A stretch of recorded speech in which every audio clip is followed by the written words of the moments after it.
Step 2. We came to believe that a power greater than ourselves could restore us to sanity. Our surrender in the first step leaves us with a deep need to believe that we can recover. This surrender makes it possible for us to feel hope. By admitting our own powerlessness, we open our minds to an entirely new idea, the possibility that something greater than ourselves might be powerful enough to relieve our obsession to use drugs. It is quite likely that before coming to NA, we never believed in any power but our own willpower, and that had failed us.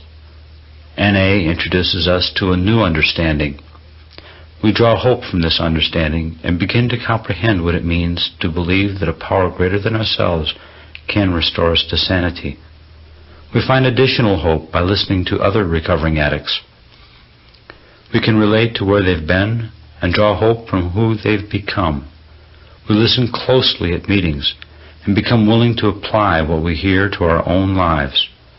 As we begin to believe that there is hope for us, we also begin to trust the process of recovery.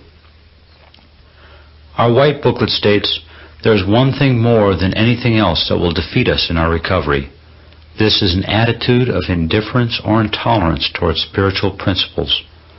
3 of these that are indispensable are honesty, open-mindedness, and willingness." This doesn't mean we must be unfailingly honest, open-minded, and willing. We just have to try as best we can to practice these principles. As we first approach Step 2, we can practice the principle of honesty by acknowledging and sharing what we do or don't believe about a power greater than ourselves. Developing our open-mindedness requires some effort, but we can practice this principle by listening to other recovering addicts share how they came to believe.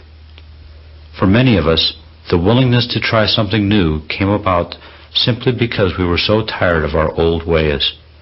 It seemed to us that because our own power wasn't sufficient to restore our sanity, perhaps something else could, if we let it. Many of us felt that insanity was too harsh a word to describe our condition.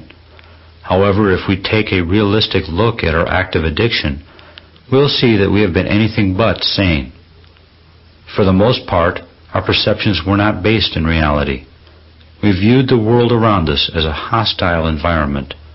Some of us withdrew physically and had little, if any, contact with anyone.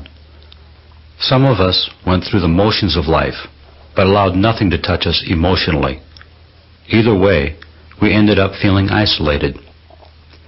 Despite evidence to the contrary, we felt that we were in control. We ignored or didn't believe the truths that were staring us in the face. We continued to do the same things and expected the results to be different. Worst of all was the fact that we continued to use drugs, regardless of the negative consequences we experienced. Despite the warning signs that our drug use was out of control, we continued trying to justify it. All too often, the result was that we could no longer face ourselves. When we take a realistic look at our lives, there can be no doubt that we desperately need a restoration to sanity. Regardless of our individual interpretation of the term restoration, most of us agree that, for us, it means changing to a point where addiction and its accompanying insanity are not controlling our lives. Being restored to sanity is a lifelong process. Individually, we experience it differently at varying stages of our recovery, but we all can see some results of this process right from the beginning of our recovery. Initially, being restored to sanity means that we no longer have to use drugs. We go to meetings rather than isolating. We call our sponsor rather than sitting alone with painful feelings. We ask for our sponsor's guidance in working the steps, a real demonstration of sanity. We begin to believe that a powerful force can restore us to sanity. At long last, we feel hope for ourselves. We came to believe implies a process. For some, this process is simple and it may bring immediate results. Many of us arrived in NA so completely defeated that we were willing to try anything. Seeking help from a power greater than ourselves may have been the best idea we had ever heard. However, the process of coming to believe can be difficult, even painful. Many of us have found that acting as if we believe is helpful. This does not mean we should be dishonest. Rather, it means that if we have doubts, we practice the program as if we believed we can be restored to sanity. Belief in a power greater than ourselves does not come easily to all of us. However, we have found an open mind indispensable when we approach this step. If we look around us, we find many reasons to believe. Our belief may simply be that we can recover from a life of active addiction. The freedom from the obsession to use may be our first experience of a power greater than ourselves at work in our lives. Perhaps for the first time in many years, our obsession with drugs no longer controls our every waking moment. Knowing that we don't have to use today is a powerful belief in and of itself. We start to develop faith through the process of coming to believe. It starts with hope. For some of us, this may be only a faint spark at first, perhaps just the thought that maybe, if we work this program, our lives will get better. Our hope turns to faith as our lives begin to improve. For many of us, faith can be described as a belief in something intangible. After all, who can logically explain the sudden lifting of an obsession to use drugs? Yet this has happened for many of us. With our hope for a different life and the beginnings of our faith that recovery is possible, we start the process of coming to believe in a power greater than ourselves. We come from various walks of life and experience, so it is natural that we bring with us differing concepts of spirituality. In NA, no one is forced to believe any set ideas. Each one of us can believe in anything in which we want to believe. This is a spiritual program, not a religion. Individually, we cultivate our own beliefs about a power greater than we are. No matter what we understand this power to be, help is available to us all. In the beginning, many of us turn to the group or the love we encounter in Narcotics Anonymous as our higher power. An NA group is a powerful example of a power greater than ourselves at work. Often in desperation, we enter a room full of addicts who share their experience, strength, and hope with us. As we listen, we know with certainty that they have felt the hopelessness and remorse from which we too have suffered. As we observe other addicts practicing a new way of life without the use of drugs, we may come to believe that we too can recover. Watching other addicts stay clean is compelling proof of the existence of a power greater than ourselves. We notice the acceptance that recovering addicts show each other. We watch as addicts celebrate lengths of clean time that we think will be impossible for us to attain. Perhaps someone hugs us and tells us to keep coming back. Members give us their phone numbers. We feel the power of the group, and this helps us start to heal. Many of us use spiritual principles as a power greater than ourselves. We come to believe that by practicing these principles in our lives, we can be restored to sanity. This makes sense to us because we have tried many times to think ourselves into a better way of life. We usually had good intentions, but our day-to-day existence rarely measured up to those intentions. Trying it the other way, practicing a better way of life by living according to spiritual principles, will eventually have an effect on our thinking. It is not necessary that we define for ourselves the entire concept of a power greater than ourselves. Those of us with many years of recovery find that our understanding of a higher power changes over time. Our belief grows, as does our faith. We come to believe in a power which can help us far more than we originally thought. As we search for understanding of a higher power, we can talk with our sponsor and other recovering addicts. We may ask them what their idea of a higher power is and how they have arrived at it.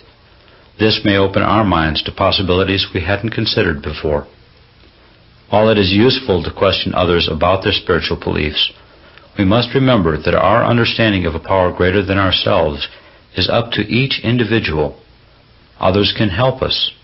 We may even adopt the ideas of someone else for a while, or just believe that they believe. Eventually, however, we need to come to believe for ourselves. The need for our own sense of spirituality is too vital to our recovery for us to neglect this highly personal process. For us, part of the process of coming to believe is accepting the evidence we see. Our addiction caused us to deny the truths we saw, but now, in recovery, we can believe what we see. At first, we open our minds and try something new, somehow believing that what we try might work. After we take a few small steps toward belief and trust and see results, we become willing to take bigger steps. We find that we are no longer acting as if we believe. Our belief is now reinforced with our own personal experience, some of which is unexplainable. We sometimes encounter remarkable coincidences in our lives that have no rational explanation. We don't need to explain or analyze these occurrences. We can simply accept that they happen and be grateful for them. The longer we stay clean, the more evident it becomes that our addiction goes much deeper than the drugs we used. Much of our problem seems to center in our search for something to make us feel whole. It is a tremendous struggle to stop relying on our own reasoning and ask for help, especially given the self-centered nature of our disease. However, we are becoming open-minded. In realizing that we don't have all the answers, we begin to find some humility. We may not grasp the full impact of what being humble means, but our open-mindedness assures us that we have found and have begun to demonstrate this valuable quality. Our humility and open-mindedness make us teachable. We allow others to share what has worked for them. This takes humility, for we must let go of our fears about how we may appear to others. Some of the strongest suggestions we may receive from other addicts are to attend meetings, ask for help, pray, and work the steps. Our experience has shown us that belief in a higher power leads us toward recovery in Narcotics Anonymous. People tend to live what they believe, and our newfound belief calls on us to live the program. No matter what we choose for our personal higher power, we've come to believe that NA works. We live what we believe by continuing on our path of recovery and working the 12 steps to the best of our ability. Even after years clean, when we have been working a program of recovery and seeking change, we may at times experience periods when life seems meaningless. We may experience a sense of alienation too painful to ignore. At such times, we may find ourselves moving away from sanity, not toward it. We may begin to question our commitment to recovery. We can become obsessed with self-destructive thoughts. We may feel an urge to fall back on what seems easier, the familiar ways of our addiction. During these times, we need to renew our commitment to recovery. We trust that we are undergoing a fundamental transformation, even though we may not yet understand its full implication for our lives. As painful as it seems, we must change. If we trust that there is growth despite the pain, we can walk through these difficult periods more readily. During these times, relying on the second step provides us with hope and reminds us that we are not alone. If things don't feel right, we take time to think and seek suggestions from our sponsor. We trust that with help from other recovering addicts and a power greater than ourselves, we can be restored to sanity in all areas of our lives. We draw upon what we have learned from going to meetings and following directions. We accept that life on life's terms may not always be to our liking, or, more importantly, to our understanding. Sanity often means that we don't act on our first impulse. We begin to make choices that help us rather than harm us. What worked for us in the beginning remains applicable, no matter how many years we have been clean. Once again, we reapply ourselves to the basics of this program, going to meetings, reaching out for help, and working the steps.